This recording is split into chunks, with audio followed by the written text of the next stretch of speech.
Hello my friends, welcome back to a tournament report. The last tournament report of the year, because it's the last tournament that I've been to this year. But I'm just going to another one in January, so, you know, really time is meaningless. So, moving on. I went to a very small local tournament. It's only an hour away from me. I'd not been there before, and I wanted to do another tournament for the end of the year, perhaps one that I wasn't running, so I could relax a little bit. And so we went down to Atlas Tabletop Gaming, which is in Gloucester in the United Kingdom. It's very pretty. It's a very cool little store. I'll show you some photographs about it later. It's kind of on these docks with these sailing ships everywhere. It's nice. It's got underground. I'm choking for some reason. Make a really entertaining battle report. So, it was called Battle for the Dwarven Ale. No apparent reason for that. I don't really know anyway. And I thought I'd take some Ratkin with me, because I'm working on goblins. They're behind me here. I'm going to rattle the box in which they are in. There you go. But they're not done. So I thought I'm a bit bored of Orcs, so I thought I'd whack out the Ratkin, because I haven't played them for a while. And basically I've got a lot of them, as you would have seen from my recent Rattle reports, and I thought, you know what I can take is lots and lots and lots and lots of infantry, because I think that's where I'm best. So we basically, I've cut and pasted all the good infantry. I have got 5 regiments and 1 horde of shock troops, all with plague pots. Plague pots, if you don't know, allow you to be stealthy and ensnaring for 1 turn only. Very, very good.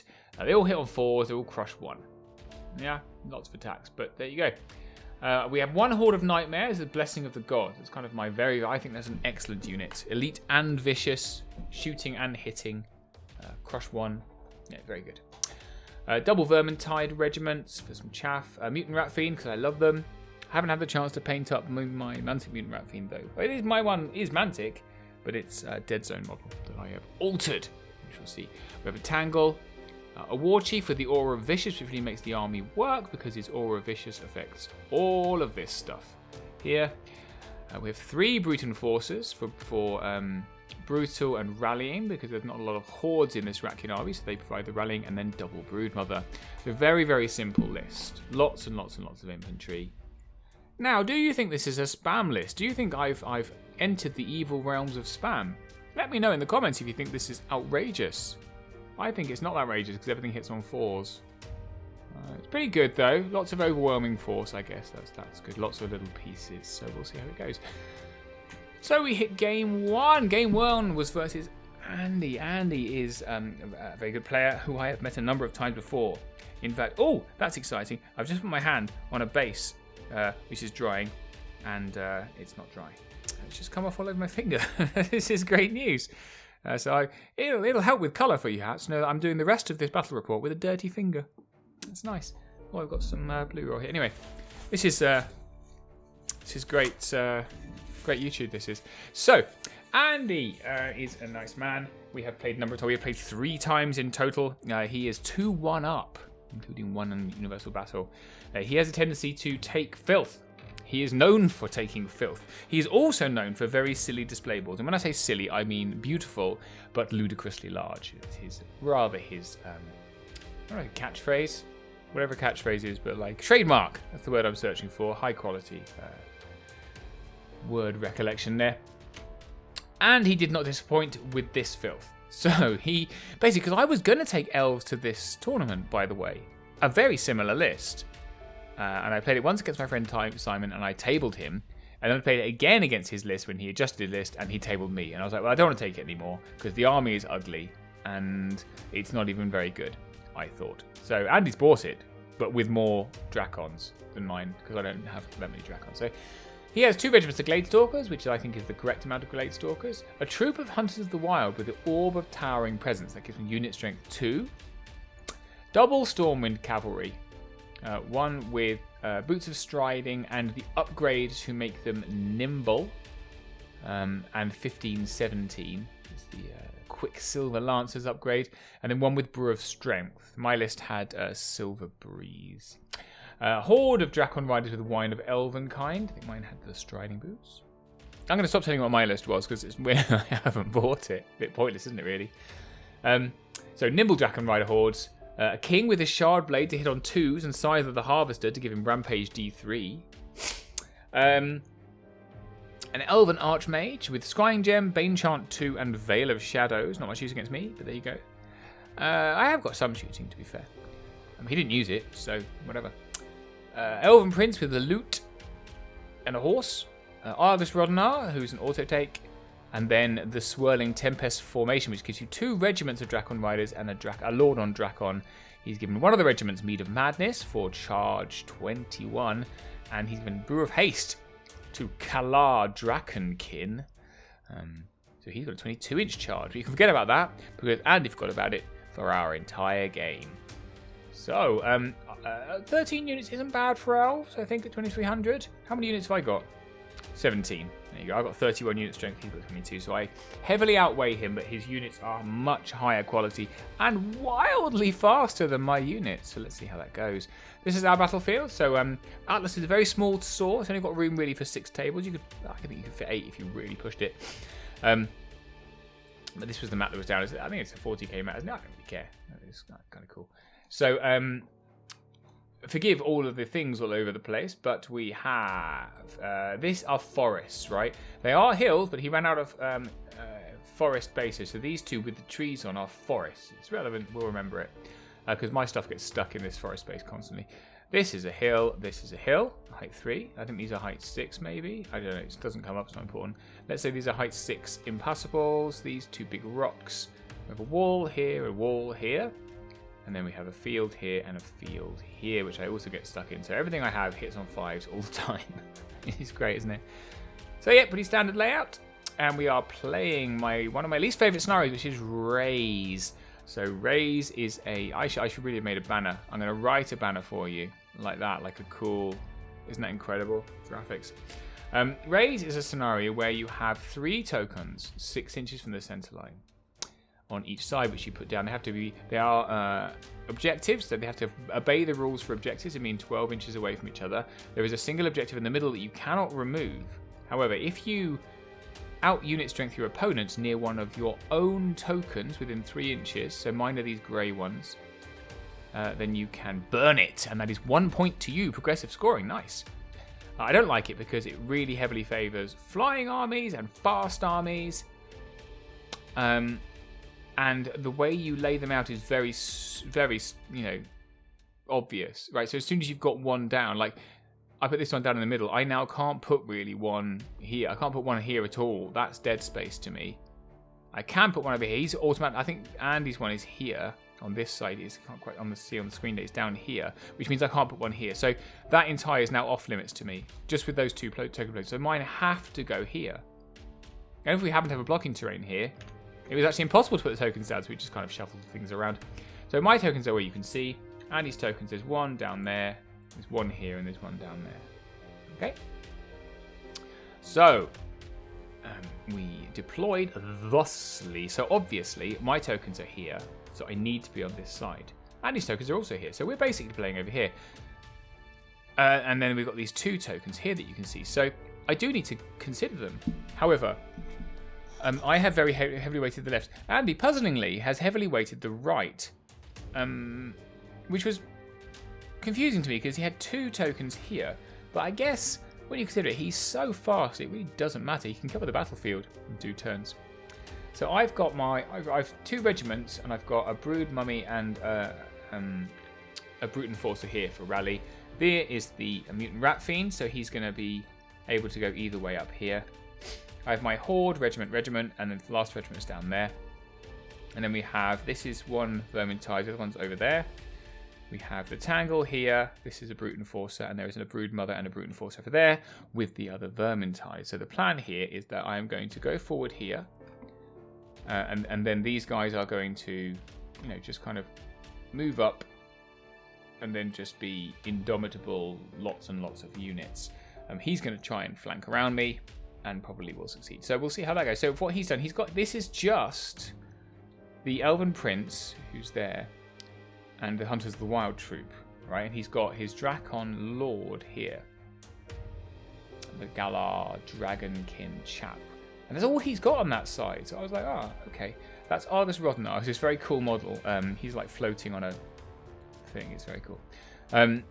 these ones are the Brew of Strength horses, and then these ones over here are the Quicksilver Lancers, the nimble horses. Double Glade Stalkers here, ready to go into a field. We have a Drakon Regiment. I don't know which was. I think this is the first one. This enormous thing is his Drakon Horde. It literally is like a foot high. It's enormous. It's very nice. Very, very cool model, but huge. This is the King, or Queen in this case. And that's all his units, because, oh, he's got a wizard somewhere. Can you see it? If you can see it, say aye. There's no one here but me. I can't see it either. He'll turn up. I think he's hiding here somewhere. So he's just going to try and flank around me, basically. I think that's the idea. So we'll see how that goes. So here's more photo. Little shots of his lovely units. They really are very nice. Really, really, really pretty. Beautiful job. Beautiful job on this. It's so cool. It's ridiculous. Okay. And here's my stuff. So PPE, these are my plague pots. You see, high quality, hobby effort army I haven't played for 2 years much. Apart from it gets added 2d6 early, which is this army. You will recognise it if you are a watcher of the channel. On the other side, it has a lek, so when I flip them over, they're being used. That's what we're doing. So that's my army. As you can see, hobby standard, not so great. I tried really hard back in the old day before I learned to paint. Anyway, I think I win first turn. I take it. So here's what I do on first turn: is I push forward, so everything has come forward. These guys haven't used their plague pots because they don't care, and what they're facing isn't scary. It's only one prince. I don't think he can reach me. Over here, these guys are in the woods. Don't forget, this is the woods.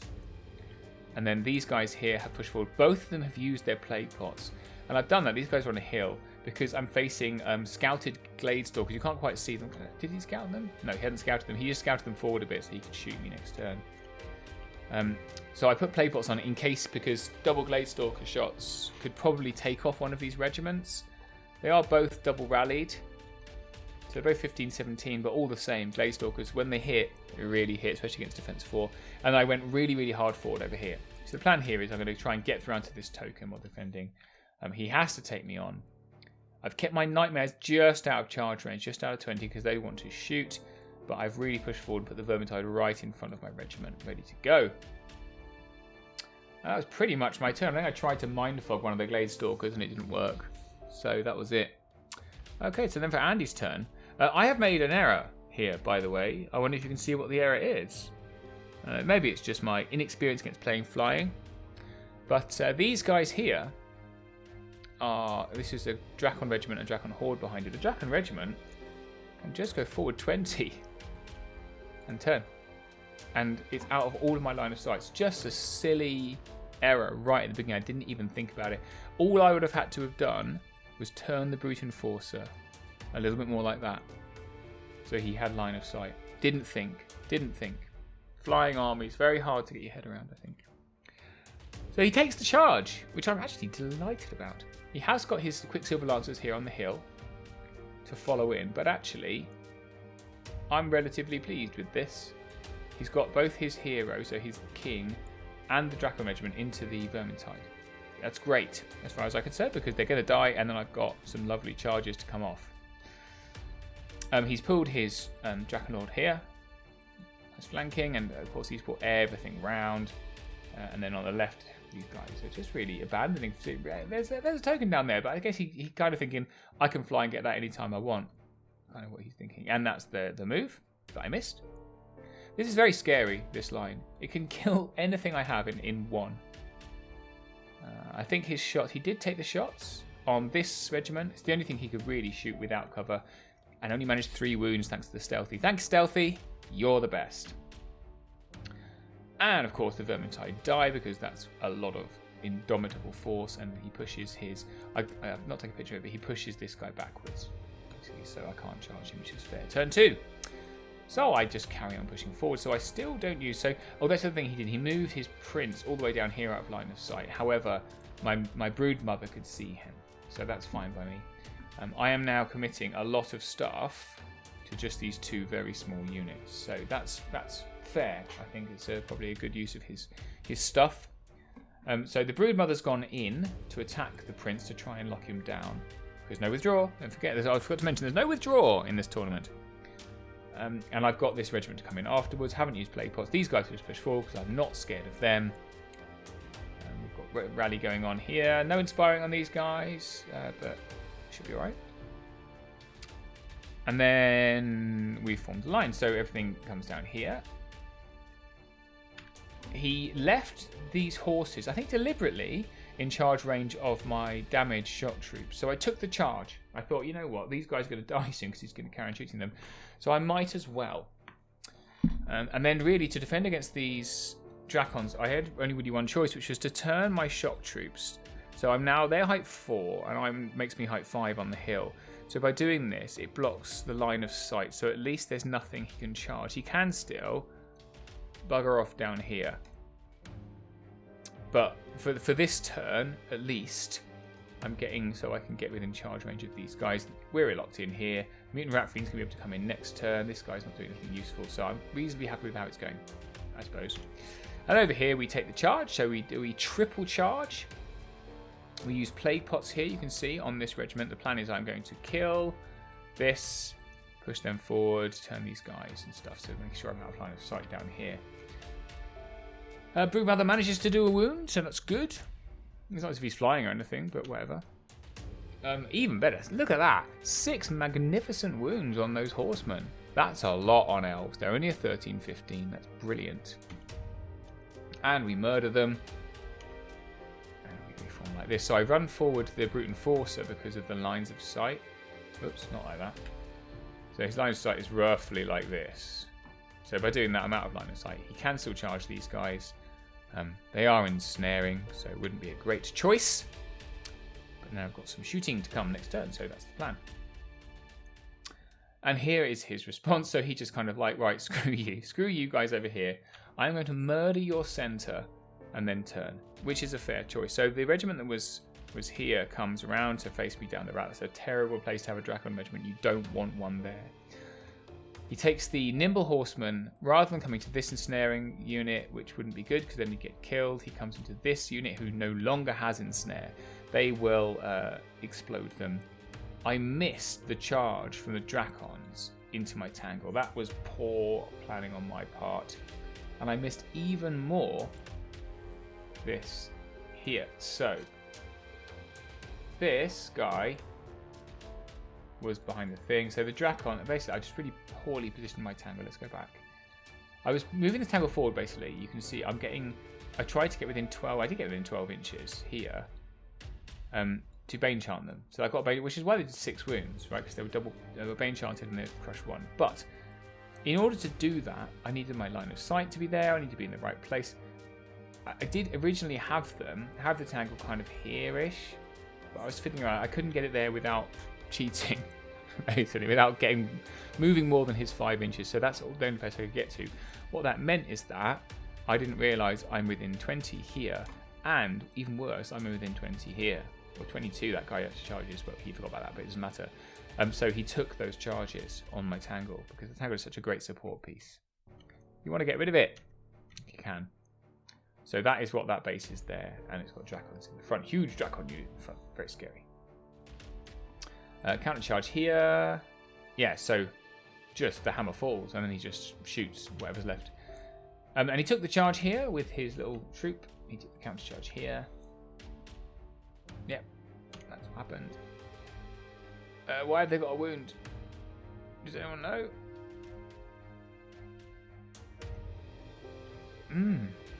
Well. Do they shoot them? Who knows?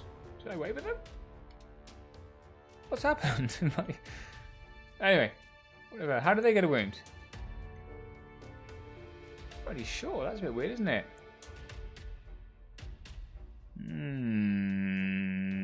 I'm trying to think how they could have got a wound, because nothing's hit them, ever. They're up here. Oh, is it this guy? It's this guy. I think it's this guy. I don't know how he got a wound. Maybe I shot him. Oh, I drained him. There we go. Mystery solved. I'm glad you could be with me for that boring piece of video. I drained with the Broodmother last turn. So that's merely the hero. Who is here, as you can see? Sorry, they all blended together. So both the hero and the horses. He changed his mind. Came into this unit on the hill. That's what he did. To get in a better position. There's Argus. So, I wavered them. Did I waver them? How magnificent of me. So he just withdrew them. This is the yellow token means Bane Chant from last turn, by the way. And he turned his Gladestalkers to pew, pew, pew the living smeg out of me. And he did. And that's what Gladestalkers do to you when you haven't got stealthy. They utterly blow you off the table. So there you go. That was fun. He's dead. 1 wound on the Brood Mummy there, so that's annoying with that little prince. So I can't cast. And of course, that regiment utterly exploded. And the Tangle exploded too. So the problem with these elves is they are incredibly punchy. They just blast the living crap out of you. So, and he reforms thusly. Because there's nothing really to be scared of. And this is simply showing that this is where the unit is and he's facing this way. This is the actual unit, right? So, 4 wounds there. Not bad for that little troop to do 4 wounds to those guys, but they're so okay. And on to turn 3. This is what we look like at the beginning of turn 3. I'm still not feeling overly panicky. I'm thinking it's not great, but don't forget the tokens. There's this token here. There's one all the way over there, and there's one all the way over there. He's completely ignoring that token.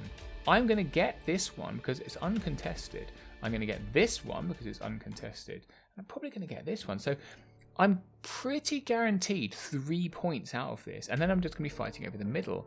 Whereas Andy's going to have to be chucking his stuff all over the map, which he can do. It's very fast. But the way I've deployed means that I've got a strong advantage from the beginning, I think, against his army. So here's what we do. Is that the brute here and this regiment go into the little troop, hoping to knock it off in a single guy. Don't use my plague pots, as you can see. We multi-charge with the regiment and the brood mother into that prince, and we turn around like this. So I decide that I'm going to let him shoot. I don't think Gladestalkers can kill this guy in 1. The horseman might, but I'm out of 12, so you can't multi-charge me. So I'm like, all right, you can come in here if you want. And then I take the charge with the horde into the Drakon horde. I use my plague pots, so I figure I might as well. You see how I positioned here? They're kind of screwed, whatever I do.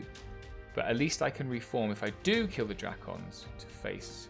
That way I'm going to get rear charge maybe here. But I send my war chief, who's hiding over here, into the Drakon Lord to lock him down. So hopefully I should be able to lock him down, stop him flying, and losing his nimble. So we'll see how that goes. And over here, we just charge forward. Everything comes up. We jump on this token and claim it. The Brute Enforcer, noble beast though he is, goes into this regiment of nimble cavalry to lock it down. And this is what we do. So we kill the prince, which is great news. So that token is now secure. We do not kill this unit. This token, by the way, indicates Argus Rodnar's inspiring. Extra inspiring's gone to them. 5 wounds and wavered, so that's great, I suppose, ish. Not as good as it could be. Only 5 wounds, poor, from the horde, which means it's flank town for them. 3 wounds, legendary from the brute. 3 hits, 3 wounds. Good work. But I claimed 2 of the tokens, so I claimed the one on the hill and the one with that was here with the Green Rat Fiend, so that's good. So that's my 2 tokens that I've claimed. And then we turn around thusly. So we're ready to kind of come in. So for Andy's turn, so we turn around this way rather. Andy's turn, he jumps his Lord on Drakon away. That's right, because my, what's the name? This guy. Whoops. Where is he? Come back! Here he is. So my war chief that's come into the woods, into this Drakon Lord, doesn't do any wounds, which is poor. Bad Lord guy. Even with Vicious and stuff. Which means that he's still flying, so he just kind of ignores me, flies over, and into the flank of this regiment, because he's now thinking about this token and that token. To be honest, he could have just flown onto that token and claimed it, but who am I to judge? Bloodlust does mean a thing sometimes. So, there he is, still there. So he takes the regiment, who've been loitering in the back here, into my war chief. So just here, don't forget. To be fair, this guy is holding a banner, right? It's a standard bearer model. I did say this is the war chief, and he knows it's the war chief because he just hit his guy, or didn't hit his guy last turn. But Andy, kind of in the heat of battle, thought, it's just a banner bearer. I can kill that and overrun. And he comes into my war chief. He's defense 5, quite a good nerve. So flank and front here. At least the front is in snares. We'll see how that goes. And he takes the bait with the brewer strength guys into my rat fiend. These guys have then, these glade stalkers have turned around to shoot this little vermintide. And then the princes, Prince King and nimble horses here. So yeah, it is very squishy in the middle now. Basically all of this is going to die, and all I'm going to have left is my stuff there and there. So very tense this turn, very tense. So is it turn 3, do we say? Yeah, this is his turn 3. So very tense. So that goes like that. Already said that. So the shooting wavers the vermintide in the middle, which is, yeah, well, could be worse. I guess it could be a lot worse, but they could be dead.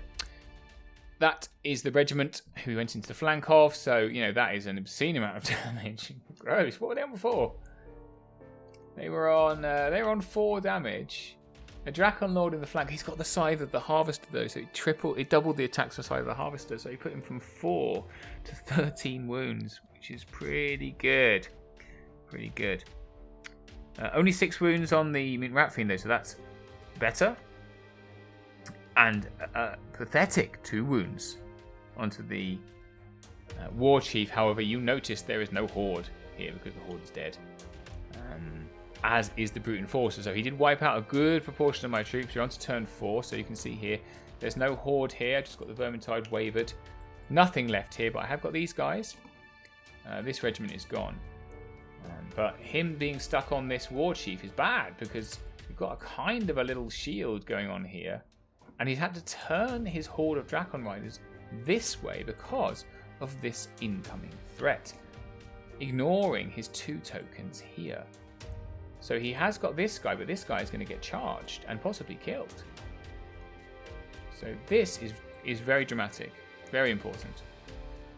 So we simply turn these guys. This guy goes in here. War Chief goes back in there. So this is all the healing, regen and stuff, right?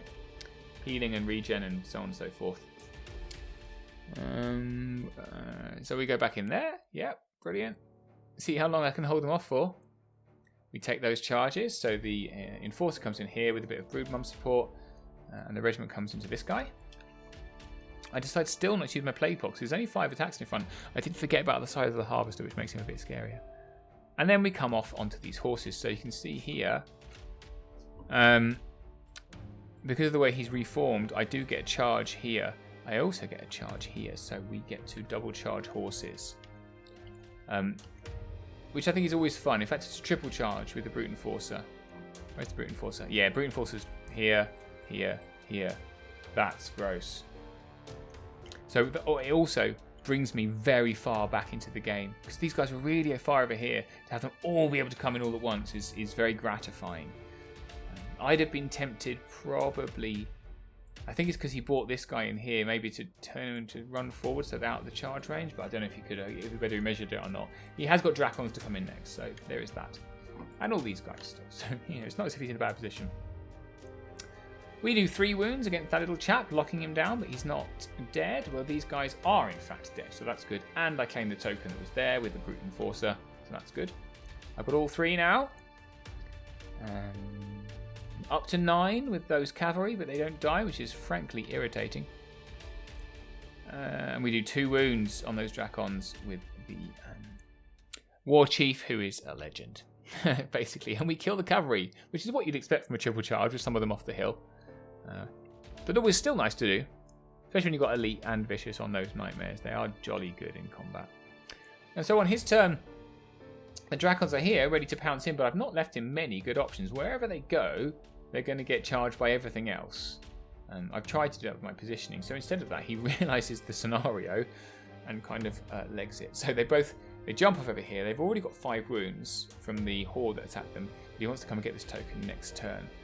However, these shoot. And really, he made a really... this was the error I think really cost him, is that he took his king with the shard blade, the king, yeah, into the regiment, where actually he should have gone into the nightmares, because the nightmares shoot. So they're going to turn round and shoot, whereas if he'd hit them, they wouldn't be able to. So, okay. Yep, so Glazestalkers come here, another charge here. These guys turn around to shoot. He carries on trying to kill here, and he counter charges here. So, the War Chief, legend that he is, survives another round of combat. I'm so happy with him, given that after this his sword fell off, by the way. It's metal model and it's very old.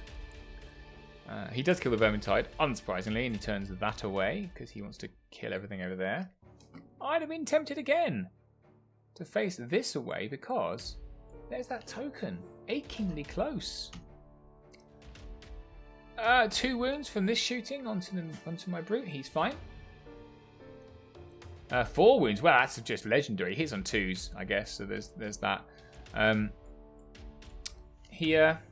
Oh, the other guy. This is here side of the Harvester. The other guy's just got natural rampage from his formation. 3 wounds there. So this, really fluffs his attacks. This guy. Sad. Very unfortunate. Turn 5. On to turn 5 now. Now I'm feeling quite confident because all my shooting, I turn around, I blart, and we score very well, very highly, and we blow the living smeg out of those Drakons. Even better. Look at my dog growling dragon. Oi, you. What are you growling at? There's something outside. Leave me alone. I'm recording a battle report. Hello? Sorry, just chatting to the dog. The War Chief kills the Drakon regiment on his own. Man of rat of the match, really, rather than man of the match. There's a nice painting of a rat on the front of his banner. You can't see it. He does look better than that, I promise.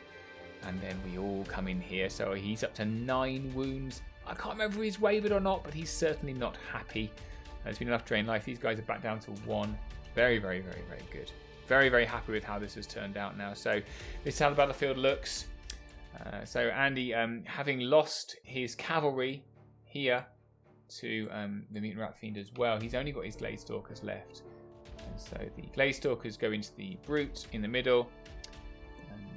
Yeah. That's all that's left now. 5 wounds there, we're okay. 2 wounds? 2 really? Surely not. No, I thought not. There's a lot more than 2 wounds. He double Glazestalkered me. And now dead. However, the Drakon Lord does waver my troop finally. I never used those plague pots. Probably should have done, given it was turn 6 and there was nothing left to fight. But there you go, I didn't. He's on 9 wounds, so I've got a Brute Enforcer in the flank of him. So that's 6 wounds. 6 attacks a turn and drain life on top. The Mutant Rat Fiend comes into these Glazestalkers along with the hero of the hour, the War Chief. And then I think we shoot the other ones, with the Nightmares, and we carry on fighting that King. And I double won! So I do, I think, only 6 wounds, not many wounds, but I double won that troop, that regiment, which is, there you go, a little bit of justice coming back. But we do, what's that? Goodness knows. Oh, 6 wounds on that King. What was on the hill? Was there something on the hill? No. Oh, I'm just taking a photo of a hill. It's kind of high quality. So on his turn, he decides... Oh, he wavers him. That's right. I think he's wavered, so he backs away, so I can't shoot him anymore. And there, I think there's a counter charge on something. And some more shooting. And yeah, that was the end. That was the end. So very, very successful. So I think Andy, through the tournament, he had a very frustrating time. He was very, very frustrated, I think, because his army is... this is a good list. But he's been playing a lot of different armies this year. A lot of different armies. And he's 10th in the UK right now. And he's going to Masters. I am not going to Masters, and he is. So he's 10th in the UK. And I think he just thought he'd try this list because he had the model. Why wouldn't you? And I think, I don't know. There's something about the way that he played it. It's so fast, but it felt a little bit like he was throwing the units away and not really thinking about the scenario. And I had enough unit strength to cover the board so that I could hold on to enough of the tokens for enough of the turns. But yeah, he was very frustrated at the end, I felt. But hopefully he had an okay game. I had a great game. I really enjoyed it. It was very tense in the middle. When everything hit me in the middle, I was like, oh, this is bad. It's all going to go south now. But a couple of small mistakes let me kind of creep through, and we managed to survive to the end. So yeah, good victory. This was scored on just a win-loss draw and then kill points. So I got a good number of kill points. So this was a 19. Yeah, so on to game 2. So game 2 was then against my lovely friend Steve Evans. Steve, who runs Lazy Pirate Painting, the YouTube channel. And I really like him very much. I like him so much, I named my Storm Giant after him. Even though he's not coming to Clash of Kings. Because he's got some pitiful excuse, like his entire family is getting married or something. His daughter's getting married. And he hasn't got any money. Poor bloke. So anyway, I roundly mocked him for that for a good 2 hours. And he was playing Herd. Steve has played a different army in every tournament he's played at. And this time it was time for Herd. His 14th army out of 14 tournaments. So, you know, each to their own. But he's got 22 armies, so he just thought, I might as well play them since I've got them all. So, this was his list. He had 2 regiments of Hunters of the Wild. A troop of Harpies. Flying Chaffs and Guardian Brutes. He had a regiment and 2 hordes of Lycans. Very Lycan heavy, this list. Everything's a Lycan. Quite cool models as well. 2 troops of Gur Panthers. A Beast of Nature with no wings. Just 7 attacks, which is very extraordinary. 2 Druids. 1 with Conjurer's Staff and Bane Chant. The other with Amulet of the Fireheart, Wind Blast, and Mind Fog. So yeah. And then Moonfang, who is awesome. His Primal Savagery rule gives anyone in combat with him Vicious, which is cool. An Avatar of the Father, who's a mini dragon, very good mini dragon, but he is very, very, very expensive. It's just very expensive. So yeah, it's a good list. Steve reminded me, I've played this list before, and I was like, I have? Apparently at Franticon, which is a number of pre-COVID, or just as COVID was breaking, so 2020, I want to say. I played against this list. I do not remember. I remember playing Steve very much, but I hated playing that tournament. It was the only nice game I had. Not the people weren't nice, but everything sucked about how I played. Anyway, it's not important. Let's move on. This is the board. Apologies, units all over it, because I forgot again. We have actually got real forest bases now, so here they are. 1 and 2 forests. I guess height 6 can come up. We played this is blocking, and this is blocking. And then we had... what do we have? Yes, a hill, another hill, and then 2 walls here, another 2 walls here. And they didn't come into play at all. Everything else did, though. Here's a field. I think that's about it. So we were playing Plunder. So Plunder is the one where you have 5 tokens down the centre of the board. You can see them here. And then you take turns to choose which ones are worth 2 points, and you choose 1 each. So Steve chose this one, and I chose this one. And then I can't remember who chose size. I think we just were 5 as it was. Woo, that's good. Yeah. So whoa, okay, calm down. Let's see how we deployed. Wow, bosh, like that. So I have obviously decided. So with Plunder, I always go for a 2-point token and then 2 of the 1-point tokens. So this one, which was Steve's one, I decided he can just have. You can just have it. Off you go. I am playing for this one over here. And these 2. Right? So, Steve has got, let's see, these are Guardian Brutes, and that's the Avatar of the Father. These are Harpies. These are Hunters of the Wild. These are all Lycans. There's the Snowfall, what are they called? Well, Gur Panthers. There we go. Gur Panther. This is the Beast of Nature, no wings. That's Moonfang. Okay, so he kind of spread himself quite nicely. I just really focused on this side. So we have here. I actually messed up. I meant the brute. No, what's he called? Mutant Rat Fiend. I meant for him to be here, but I put these guys down before I remembered, and then I couldn't fit him as well as the Nightmares because Steve's army has a weakness while it is blisteringly fast. It's all speed 9, or 10. Obviously not these guys, but everything else. It's all defense 4. Right, I think we've got he's defense 5. Moon maybe is defense 5. That's it. Beast of Nature. Everything else is defense 3 or 4. So that's... Oh, you know what? I'm just talking rubbish. Okay, Lycans are defense 4. That's what I'm going to say. So I wanted my Nightmares to be able to shoot the hell out of Lycans. I really wanted to. So I wanted them right up in the centre, which is what I've got. So I've got very focused, melee core with some layers. And then over on the right, there is some more stuff. There's Steve's army. Very nice looking. Very pretty. Lots of big, big booed lichen ladies. Look at those. That's fairy town, that is. I tell you what. There's lots of buttocks and boobs going on in this army. On both genders. It's lovely. And that's all my garbage. So that you can see here, this is where I've just kind of shored up a very focused type. So I'm gonna have that. I would definitely have that.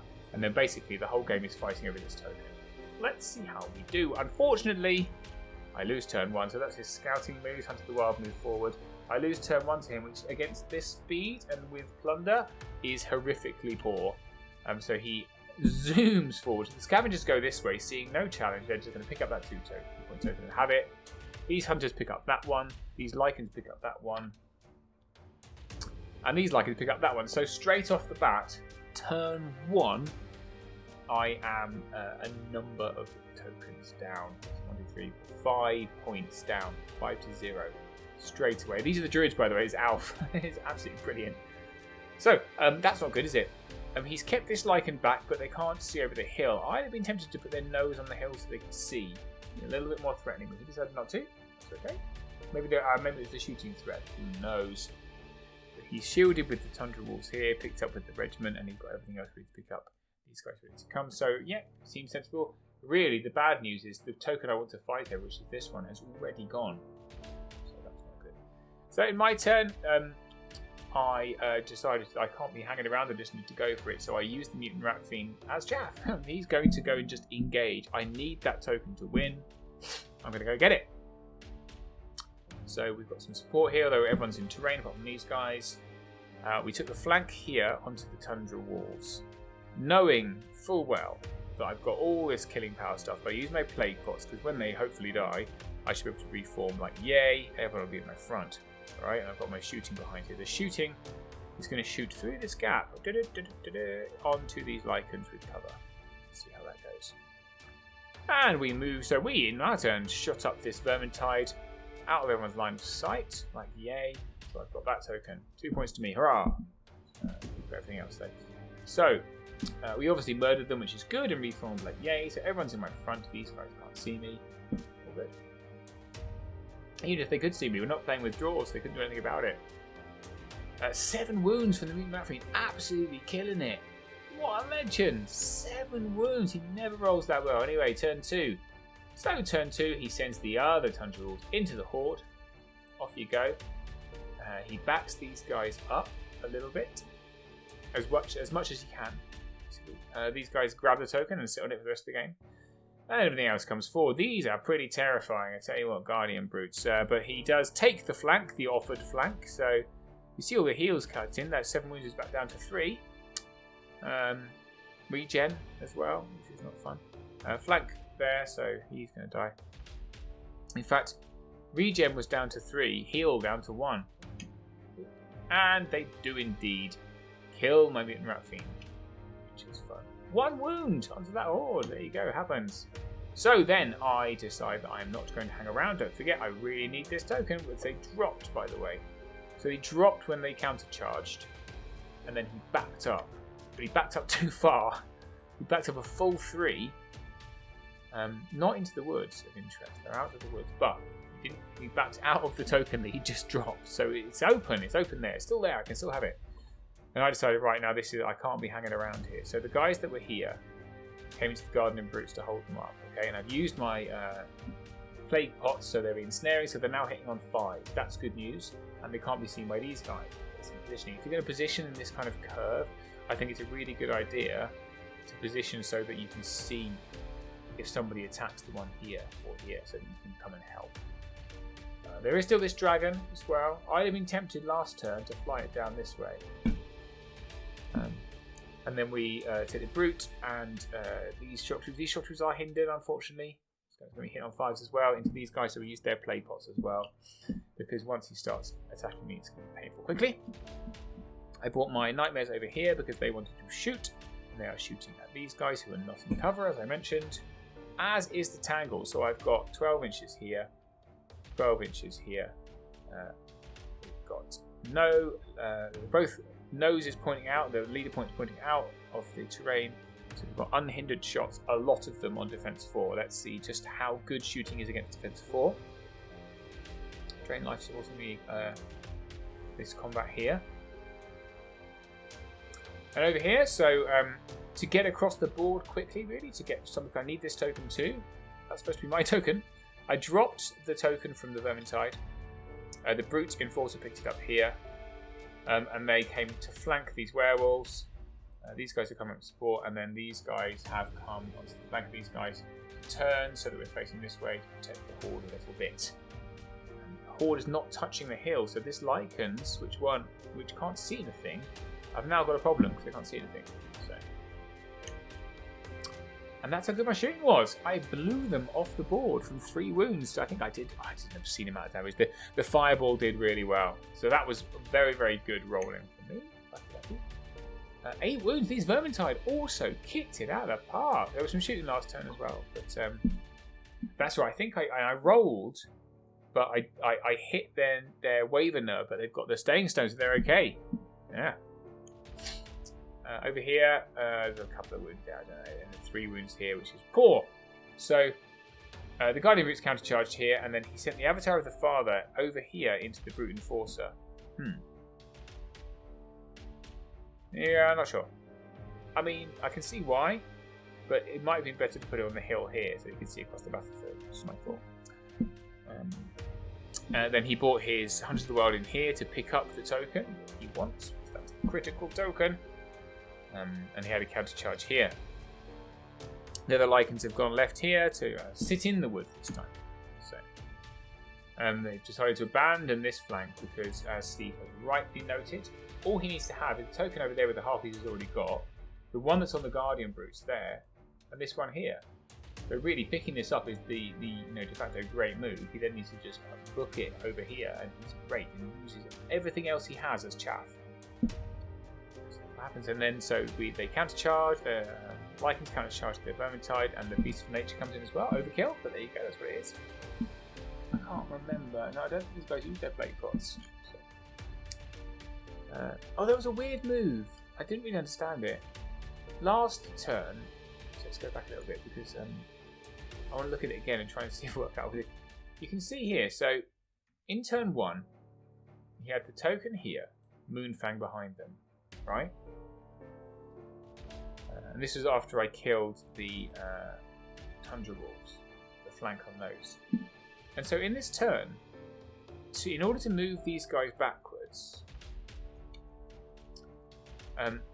everything just kind of shifted back. But for some reason, rather than just backing Moonfang up, he turned him and went that way. And I was kind of like, I still can't see why. Moonfang's really fast, he's speed 9. He just back up 4.5 inches. Moment of madness. I'm putting that down to a moment of madness. Because that's not great. So, where were we? Here we are. So Moonfang then turns around and decides to, maybe I will come and play. So, rather than run away. He takes on these guys here. It's just a delaying tactic because he doesn't care about those. All he cares about is these tokens. And so, does he do any damage? Surely. I'm so sorry, I've not written down the damage that he did to this unit or this unit. We'll have a look in a minute, I'm sure it'll come out. The Guardian Brutes, unexpectedly, see they're on my ensnaring unit here, killed them instantly. Which is rude. I was extremely distressed at this point. There you go, he did a waver. This is turn 3, that's what it is. So that was just the dice out of turn. Yeah, I remember now. Okay, so the Avatar Fighter did 4 wounds, but only wavered my Brute Enforcer, which is awesome. Great news. Unfortunately, also wavered these guys. I have, however, got a Tangle with an Aura of Fury, which is awesome. That's really good. So that's what happened. Pretty much everything. Murder, murder, murder. So we countercharge here to lock him down, make sure he doesn't fly. We countercharge here. We are going to. So I'm quite proud of this move. So I moved my Vermintide over here, and then I moved this Tangle and these guys here. So we are unbelievably in the front. Doesn't look like it from here, but we were. I've measured it. Right? They're definitely in the front, which means I get a lovely shot with no cover from these guys. Not from him, he gets cover. Did I play that with cover? Oh, I'm not sure. If I cheated Steve, I would like to humbly apologise by means of this battle. So we're shooting these Hunters of the Wild. We want to take them off the board like I just did with his Lycans, but they're defense 5 instead of defense 4. That is eating Lycans, so we decide to double charge these Lycans here and eat them up. Yum, yum, yum. These guys who were all the way back here are now going this way. Helpful Leather to try and support because I've realised this is the important token. I really need to get to it. So we eat the Lycans. We're all good. Token's been dropped. He dropped the token. Last turn. I'm just going to pick it up. On to turn 4. So this is what it looks like beginning of turn 4. So that's the token over there. That's his. There's a token on this unit. That's his. Token here is his. Right. So he's winning 4-3. I'm going to pick this one up. 4-2 rather. I'm going to pick this one up. You've got a token here that's sitting on this Brute Enforcer. Off we go. So the token is dice twice. I was so excited. It was turn 4 clearly. So I think this is where he makes a mistake. Yeah. This unit here is the unit that needs to win, and this one. These guys should absolutely be going this way. They should just be off, and everything else should be holding it. These guys should be. Moonfang should ignore all this, come over here, block things up. Same. Block, block, block. Let's block everything up while these guys run away. But he doesn't. He moves them forward a little bit, which gives me hope. Otherwise, I'd have completely lost, frankly. The Lycans do come in, so there's some blocking there, and that's block, that's block, right? But there's other stuff happening. These guys might get killed, these guys, I've still got my shooting, I've still got another regiment, so it's only a one-turn block. So he came into the Tangle. The Tangle has been devastating with its shooting. That is healing, so they're healed back down to 1. What is that? That is just a nice shot close up of you attacking my Tangle. And the Brute Force dies the second round from the Avatar of the Father. And they're wavered again. So 9 points onto the shock troops. And he destroys my Aura of Fury, so that's not great, is it? So now the Lycans have killed it, and they are a nice blocker. So maybe there is method in madness. Moonfang does 4 wounds to this regiment, but doesn't anything more. And the Mutant Ratfiend does 3, but he's never going to kill it. Not Mutant Ratfiend, sorry. Beast of Nature. He's never going to kill a horde on his own.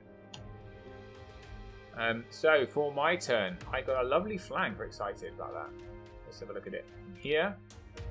So here's the Hunter of the Wild with the token. That's the one that I want. Here's my Vermintide. We have a lovely line of sight here onto that corner. They are nimble, so 1 in, and they fit lovely in that little gap. So get some damage in there. It's a hindered flank. We go in here. Ignore these guys. I think I'm going to do some drain life in onto something from her. I'm not sure what. I think we're going to. Oh, I know what I was going to do. I was going to shoot and drain life and try and take him off the old Avatar. We get a great flank here and a front, so we get extra brutal, and everything else just counter charges. And my general is coming forward because he's actually no slouch, as we know. And from here, he's got a great line of sight down here. So that's how the battlefield looks like. So we are engaging Moonfang. I've moved around here with my token because I'm just going to ignore Moonfang now and come get it with my Brute Enforcer. So we kill the Beast of Nature, which is awesome. That leaves Moonfang on his own over here. And I kind of, I looked at it and thought, oh, it's actually very risky now I've done it. I think Moonfang could authentically solo all these guys with enough regen. He is, however, wavered. That's what that little chicken means, so I wavered him. I did this combat first and turned him round, but I'm really glad I wavered him, because if not, I might be in trouble. We kill the Lycans. Everything's dead. So let's do turn 5. So, I think I did 1 point of damage here on these guys. Whatever. So the beasts decide to take on the Vermintide there. Did I waver this guy as well?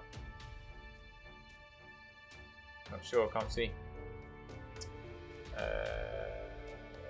Why hasn't he moved?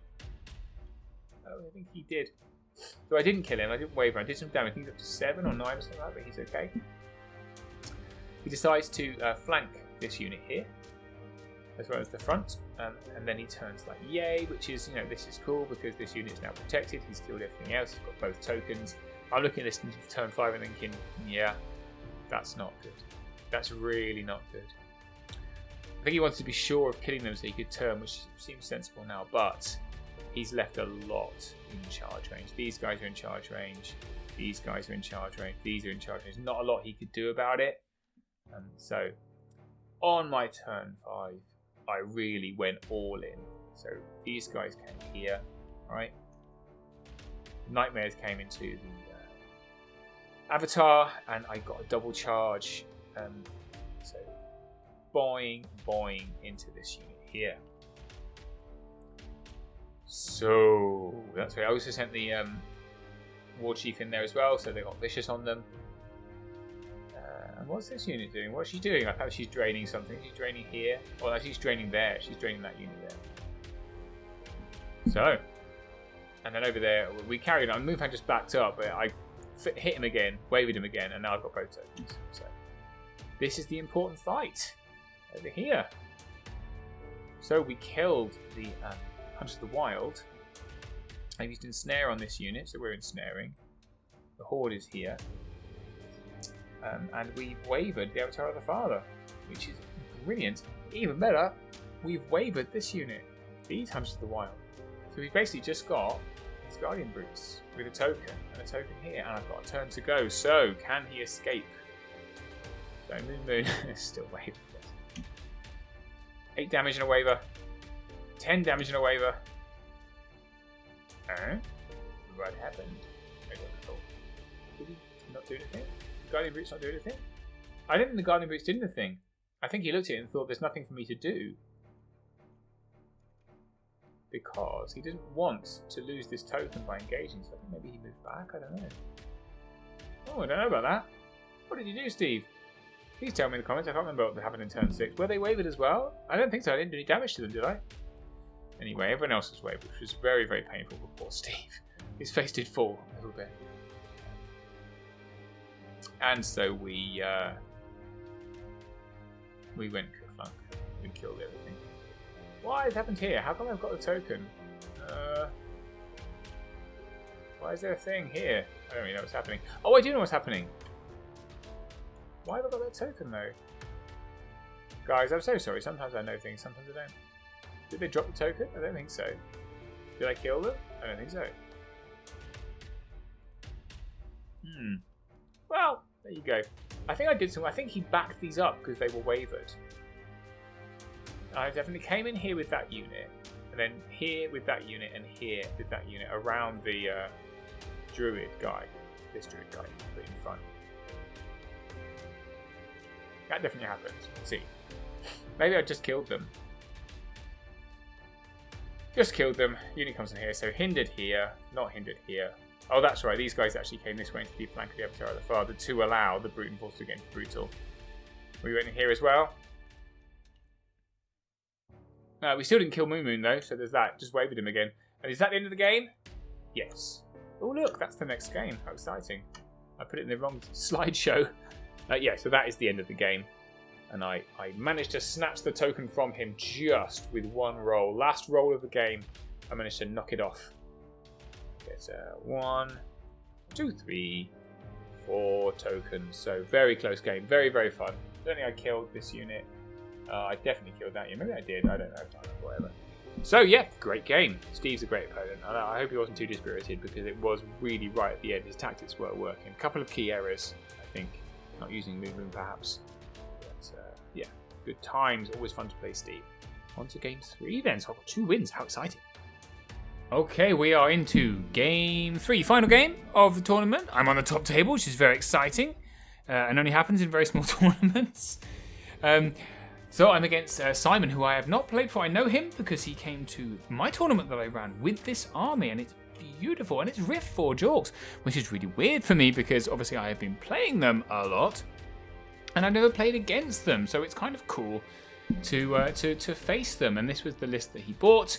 So quite different to the list that I take, which is good. It still has the formation. I think most people are taking the formation because it's good. it has a regiment of Morax with the healing brew, which you can forget about because he doesn't use it. A troop of Riftwalkers, a horde of Thunderseers, who he's given their staying stone to, which he does use, but I'm not guaranteeing I'm going to remember when it becomes important. At some point, I do enough damage to them that I would have wavered them, and I don't. So yeah, staying stone, yay, I guess.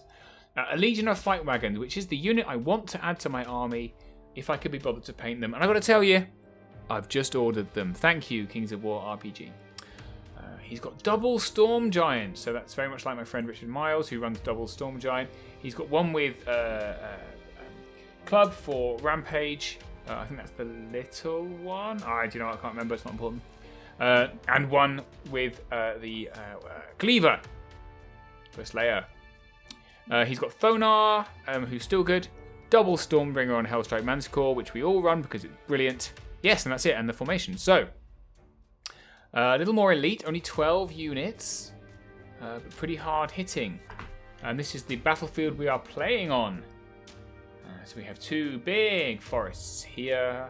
We've got a lovely hill right in the middle here on the edge, which doesn't come, we don't play anywhere near that. So I'm kind of sad. I was kind of wanting to get on that. A couple of obstacles here. This is a hill right in the center. We've got this little wall formation here, and then these two fields. And we are regrettably playing Kill. This is my bad handwriting. Kill. You know, Kill's a thing.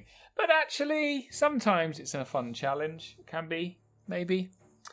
And I think, yeah, so Simon chose sides. He chose that side, which is great for me. So I once heard the venerable Elliot Morris of Northern Kings talking about how the only way to play Kill is you castle and then you hit someone. Castle means you just stick in one corner. And so I deployed like this. So I saw these walls and I thought, great. Because he's got Thunderseers. These are his Thunderseers. Look how beautiful. His bases are incredible. They're brilliant. And he carries this lightning theme up into, so you will see in the close-up shortly, his giants have like lightning all over their skin. It's just beautiful. Beautiful army. Mostly Mantic. The fight wagons aren't. And the Morax behind this giant here aren't. But everything else is Mantic, and it's really gorgeous. It's really gorgeous. Anyway, I got distracted then. So, walls. Yes. I hid behind the walls because he's got Thunderseers that hit on 4s. Fight wagons, okay, they hit on 3s. Giants hit on 4s. Oh, doesn't matter, they've got Strider. Morax hit on 3s. So everything else on 3s. So basically, I'm going to make him, every charge he does, I want to be over these walls. That's pretty much how I'm setting up. So I have a great big long line of that. So, you know, infantry horde, regiment, regiment, regiment, regiment, regiment. And then all the supporting characters around. There's Mutant Ratfiend. He's got Striders. He doesn't mind charging over the walls. I think we're going to get some giant on giant action probably. Support characters, that's it. Very boring. But, you know, you've got the measure of my list. So by now you know how it functions. It's melee, it runs forward. So here we are, a little bit close up. Isn't it beautiful? Really, truly beautiful armies. So love it. It was 1 point. Oh, look at that. It's exciting, dramatic size angled shot of my stuff, isn't it? 1 point off winning best army at my event, by the way. And I win first turn, so I take it. I thought, why not? I'm going to position as you'd think. I'm just nice kind of curve here. Come charge me on my walls. I've used no play pots. He's got no ranged. I don't really care. So my chaff at the front. And this one's ready to jump over. That's the whole turn, pretty much. I think I did try and throw off a Mind Fog or something, but I think I threaded through it. No, maybe not the Morax. No, that'd be stupid. Thunderseers, something like that. Didn't work.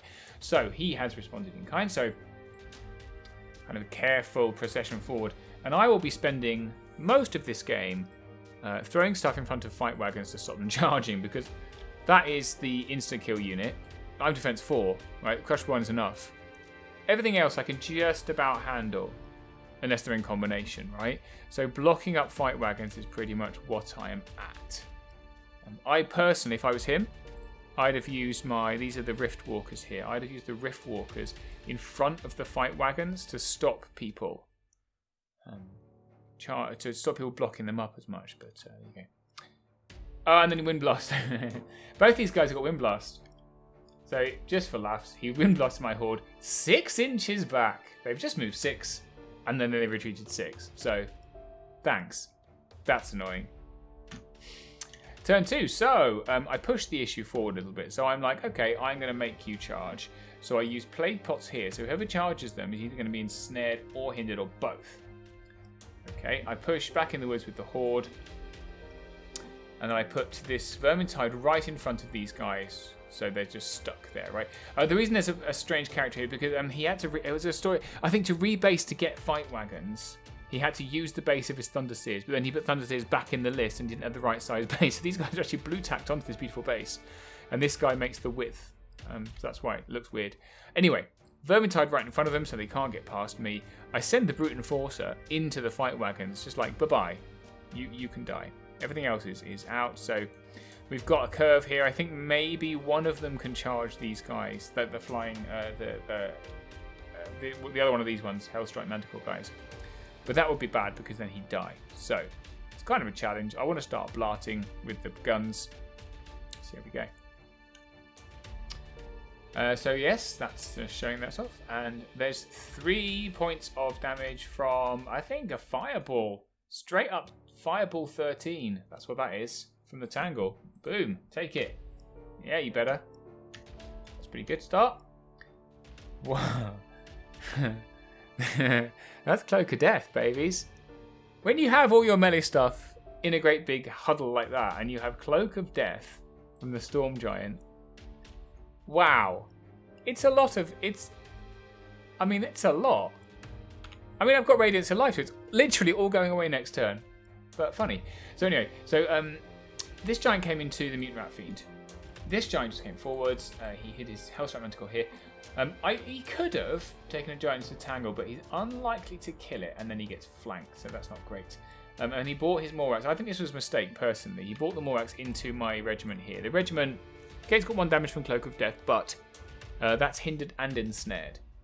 I'd have been tempted to double giant it. Both giants in, wipe it out, and then face what comes with your Morax to follow up behind. But he went in with the Morax. I don't think they're going to do hardly any damage there, personally speaking. Okay. Yeah. And then right, so I don't think did any damage here, by the way. Both of these charged this Vermintide, and these guys have come round. So he's got his Riftwalkers there. He's got Thonar and the Stormbringer and Manticore waiting to come through. So that's a worrying situation, to say the least. Not quite sure what I'm doing about that.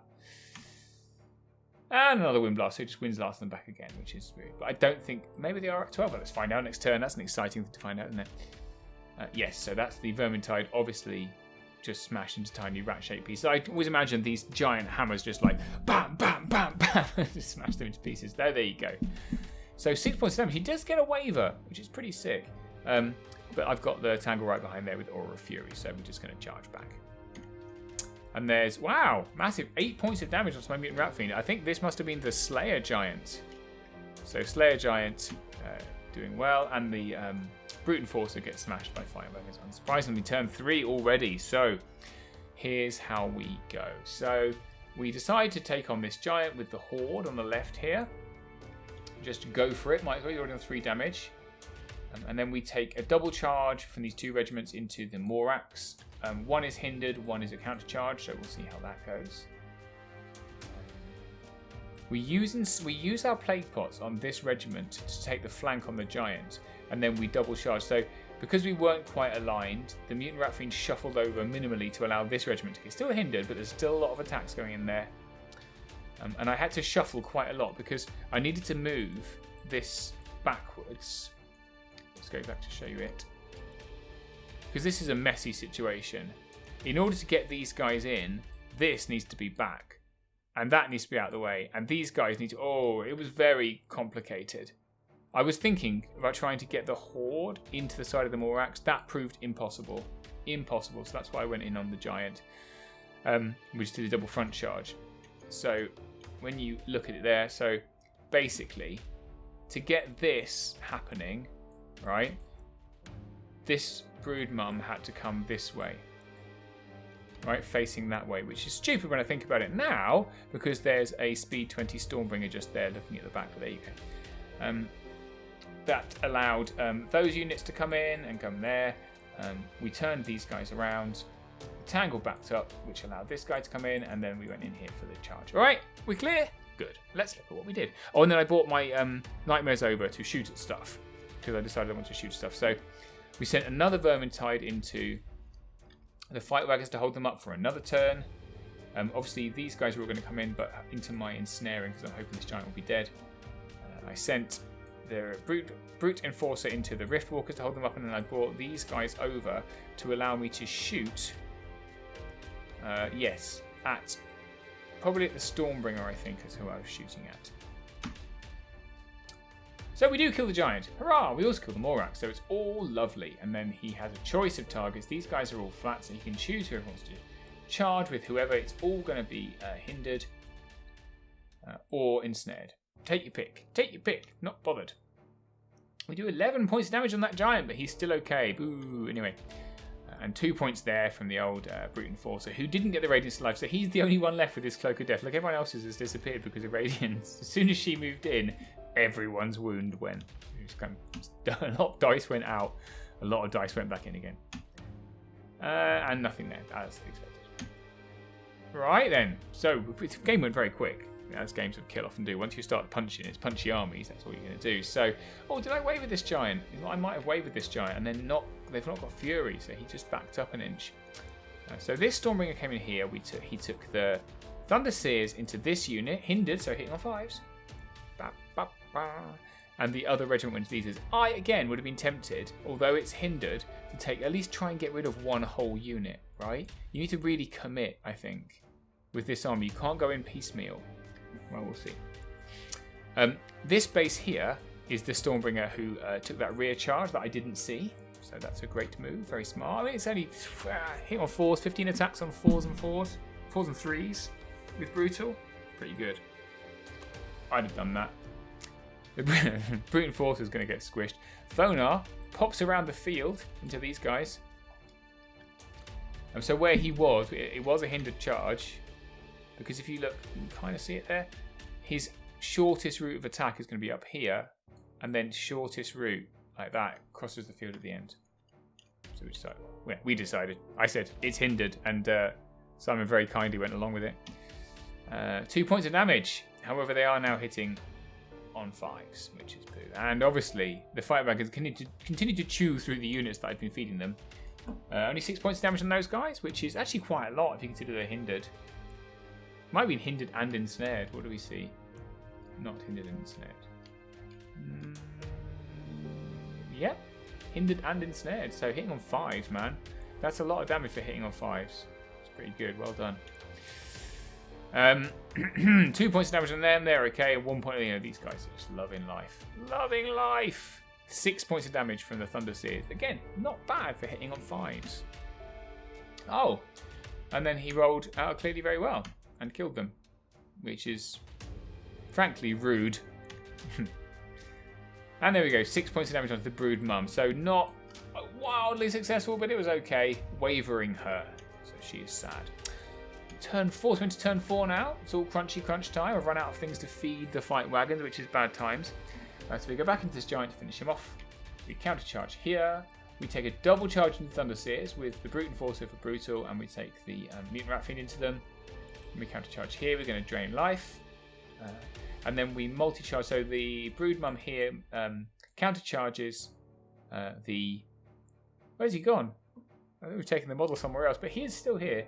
And the War Chief also comes in. War Chief! Go War Chief! We turn around. What are we going to do? Bane Chant. There's going to be Bane Chanting happening onto something. Maybe onto these guys, I want to say. And then on the right here, so we double charge. So we've used my plague pots, I think, on both of them. I can't quite see there, but probably. Into this regiment, because we're going to have a nightmare going on here afterwards. And we're countercharged into Thonar. Wow, that was my dice. What was that for? 1, 2, 3, 4, 5, 6, 7, 8, 9, 10. 10 dice. Must have been my attacks. I think that was these attacks. Or was it his? You know what? Somebody rolled out the box and I took a photo of it because it was so good. Ah, no, we don't want. Okay, so that's fine. Okay, no, I think that was the. Yes, I know what it was. It was the Mutant Rat Fiends. That's the Mutant Rat Fiends' attacks. So he rolled like a boss, and we blew the Thunder Seers just off the table, which is great. Then I made a mistake. The mistake I made was overrunning with the Brute Enforcer rather than turning him. I should have just turned him. Feel stupid about it now. Can't do anything about it. Anyway, 6 wounds to these guys and a happy double 1. Always nice to see. That's pathetic. I mean, that is the most pathetic roll. That was, and I remember now, quite clearly, only last weekend, I rolled appallingly badly with these. Both these units. That's 30 attacks on 4s and 4s. Right? 3 damage. 3. Shocking. Shocking. I don't often blame dice. I don't, because I don't like to. I think we play a dice game for a reason. But, come on. That's bad. So, on the counter. So, this little slap fight's still happening. Giant died over here, by the way. He's dead. That's good. Counter charge here. Counter charge here. Flank here. Front here. Thonar carries on whacking on these nightmares. And the Riftwalkers have flown over and turned. That's bad. They're in the back of everything. It's turning a little bit orky. Yep, so I've just told you that. And that's happening here. And that was 9 damage onto my Broodmum. Yeah, so he killed it. The Broodmum died on the counter charge, which is very, very sad. And he's turned. This is interesting. He turned the Stormbringer this way. And that becomes relevant because I can now hit him, I think, with things, possibly. I don't know. And Thonar does what Thonar does sometimes, which is just roll obscenely. Thunderseer. I mean, my Nightmare's just gone. Just dead. There is no inspiring over there, so that's probably why. 4 damage there, which is fine, because they're ensnaring. But then he wavers them, and my tank was too far away. So this is really disastrous. Really disastrous. And of course the fight wagons, their flank utterly obliterates the other one. So this is now looking extremely poor. Extremely poor. 2 damage here though, so sucks to be those orcs.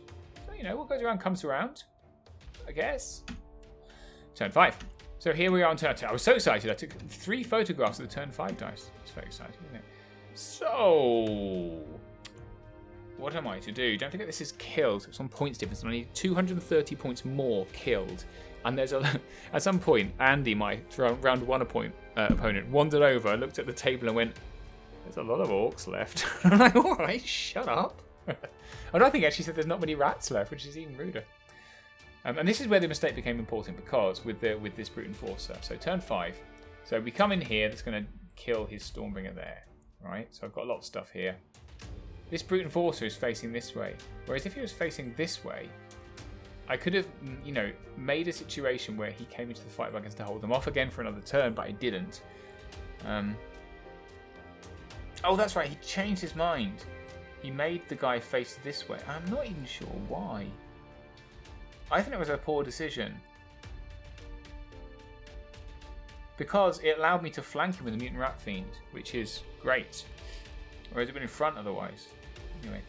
So he did that. Front from the thing, and yep. War Chief. We're going to try and fireball off the Riftwalkers. See how many 5s I can roll. And then they're just screwed. And there's not a lot more I could do that turn. And that's how well it went. 2 wounds to 3 wounds. As in not at all. 30, and that's just, and then this was just really galling, really gutting, because they were on 9 wounds here, right? I'm unhindered. I'm on 4s and 4s. And I do 4 wounds. That's really upsetting. Like he could have helped or something. So even worse, I've exposed my flank here, so that unit is now going to die as well. Oh no. We do kill the Stormbringer. Both Stormbringers die. So that's a lot of points down. So this unit is untouchable. That unit's pretty untouchable. Tangle might get it. But other stuff is looking alright. I backed this guy up so that whoever comes into him isn't going to overrun into the flank of anything. But they're dead, and they're dead, which makes the points extremely tight if I can kill anything in return. And so he does kill everything in return. Yeah. So that unit dies, and that unit dies as predicted. Anything else interesting? Well, Thonar comes into the Mutant Rat Fiend rather fruitlessly. And the Riftwalkers, I'd have been tempted to send the Riftwalkers and Thonar into the Tangle, just to try and get the points off. Right? It's quite a bit of points, but he doesn't, so 3 wounds there. 4 wounds on the Mutant Rat Fiend. Of course, everything else dies. And turn 6, so in turn 6, what choice do I have? Not many. This is how it looks. What do I kill? Right, so I need to kill enough points to win. That is quite the... So they're going to die because they're on 13 wounds, right? Surely this guy can do it on his own. And I think my thought process of that is I need to kill everything else. The fight wagons, killing them would be really great. That's what I thought. So we countercharge here, 7 wounds and they're okay. Can't quite get them off. 7 wounds though. So the Tangle does 4 wounds. Although that's why War Chief comes in as well. 7 wounds is definitely enough to kill this -12 unit. But I think you can see one of the ones I rolled there. I don't know if it's a double 1 or a 3. It's just a crap nerve roll. Thonar, and we take up to 8 wounds. Again, enough to get him. I've regened himself up to 1 wound, but I waver him. He doesn't die. I use my plague pots. I send the Brute Enforcer and this year. The Horde goes into this one here. We go in and we do 8 wounds on the fight wagons, which is definitely not enough. Even with Drain Life in as well, so they definitely... I fancy my chances though. I've got 30 attacks on 4s and 3s. So 15... Oh no, that's a lot of wounds. Okay. That is a lot of wounds expected. So, this is what transpires. Yeah. Well, I could have made this a lot more dramatic, but Thonar backs up because he's wavered. He then double charges. So he double charges. Right, that's what happens. It was very exciting, but I've ruined it by opening the screenshot. So it's fine. So the Tangle survives. Yay! This unit is untouchable because these guys couldn't get round. Around for a turn 7 though. So he multi-charges with the fight wagons and this unit onto my regiment that's here. Right? That's definitely enough to kill them, even with Ensnare. Right? You've got 12 attacks there on 3s and 3s. And you've got 30 attacks there. Oh, sorry, 4s and 3s on 4s and 3s as well. So that is a ton of wounds. However, he fluffs his rolls worse than any I've seen throughout the entire game. He absolutely, craps it. And they end up on 7 wounds. And I look at him, he looks at me and I'm like that. Yeah, I've got you. 7 wounds. That unit's double rallied and inspired. Right, so it's a 15-17. You need to roll a 10 twice. And then he rolls a 12, followed by an 11. Last rolls of the game. And he just picks them up. I'm like, oh yeah. Okay then, that's fine. So we end the game there. And there's no turn 7. We end the game there, and it is extremely close. I think adding it up, he has 800 and something points left on the table. I have 910 points left on the table. However, it is a draw. Because that's how kill works. You need to kill 10% more. And so it's a draw. So it's a draw for the final game at top table. And we go into the tournament points. So going into this game, he had 1 tournament point more than me. And this was an exact 12-12 draw. So I came second. And Simon came first. So there you go. Very swingy game. Lots of funny dice in it. But, it is what it is. Kills. It's kill. I like fight wagons in Riftforged Orcs, though. As a side note, I think fight wagons with striding boots... I've ordered them anyway, so they're coming. So that might be quite fun. I might whack out the old Orcs again sometime. But thanks to all 3 of my opponents. I hope you enjoyed this battle report. Oh, let's have a look at some armies. All right, so here's some of those. There were only a few armies on display, and I think some of them were just so pretty that a lot of people, including me, just put their armies away because we don't have hobby scoring as part of the main scoring generally in UK tournaments, apart from my tournaments. In general, it's just for painting awards, and I just looked at these armies and went, no way, and a few other people. I mean, there were some very new players there in their first tournament, kind of local tournaments, they're kind of fun. So this is a guy called Heath's Ratkin army, very, very unique. It's kind of like an underground army, and these aren't this isn't a display board, this is literally the units that he puts on the table. which I'm going to say I think I would find quite distracting to play against, because I'm like, what the hell, which is he fun? He hasn't quite finished it either. He's planning to put halflings on top of all of them as if they're just wandering around their merry lives. And there's Scud Kuzula kind of bursting out of the ground. But what a cool concept. Beautifully executed, as you can see. And this lovely underground kind of layer. These guys on the left are the ones he hasn't quite got in there yet. But he's even got the full Ratkin tunneler in for a tunnel runner regiment. Or regiment. So great concept. Why go for full model count when you can go for double model count? Right? He's not finished it yet. But what a great concept. These are beautiful, beautiful. Apparently this guy's on YouTube somewhere. I need to find him because he's done tutorials in how he's done these icy bases. I need to find it. If anyone knows where it is, if you could link it in the comments, I would very much appreciate it. If anyone's managed to get through this far. But what a beautifully, beautifully painted army. Those bases. So the way he's done it with a resin pour and then a matte varnish over the top, which gives this beautiful ice effect. Great job. This is obviously Simon's army that just drew against me and then won the tournament. I just started to show some close-ups that you've already seen, obviously. I think I took these before I knew I was playing him. Look at this army, it's so great. It is great. Even all the eyes have got lightning crackles in it. Insane. Here's John Guns, a well-known figure in the UK scene. John, a very lovely, lovely man. And very decent player, and his Order of the Dark Green Lady. Lots of flying stuff. Everything's flying. This is, of course, the army that you saw. Steve's army, his herd army. Just laid out in all its magnificent. Its big booed magnificence. Boobs and buttocks everywhere. And a couple of toys shoved in there as well. You can check him out on Lazy Pirate Painting. That's his Beast of Nature with no wings. Never seen before. That's a toy. It's like a Cerberus toy. And this is Andy's army, laid out on its incredible display board.